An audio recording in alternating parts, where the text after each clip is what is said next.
Bonjour, bonsoir, bandeko. Vraiment pour tous les gens à ma camboué. Nandina partager na bino, bandeko. Babiloko misato bongo na liboso na nga awa. Oyo, chassé oyo moi paquet mukimana oyo eza na gauche na nga. Eza ba graine ya épinard. Épinard na biso vraiment otolia na Congo. Oyo ya katikati oyo bomona eza ba graine ya bitekuteku.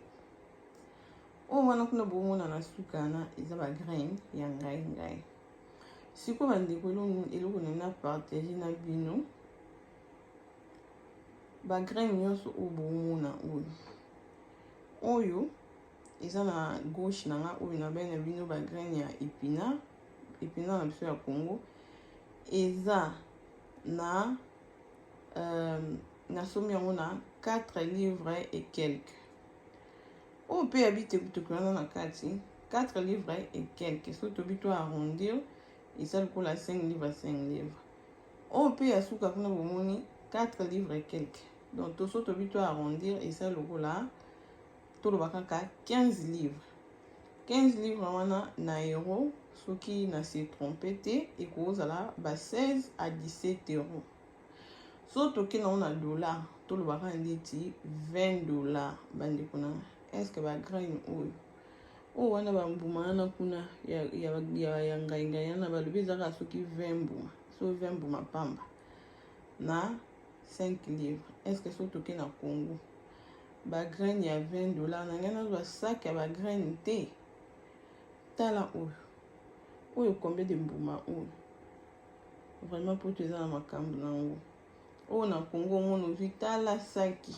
Soko osombi nde jo ba graine ya $20. Sac ya ba graine. Mais tala tala ba graine ya $20. Nazali na besoin nango mais mutu fa ya nango ayaki nango te. Mutu aoya nango ekozala un peu moins retard été kokomba ba moyi kokoma nango presque ekosila. Yango na baki no na sombaka awa pona na lona mais tala bandeko na 20 mbuma ngai na 5 livres $7. 20 mbuma ngai na $7. Bambuma na katikati wana $7. Oyo ya suka boye $7 bandeko.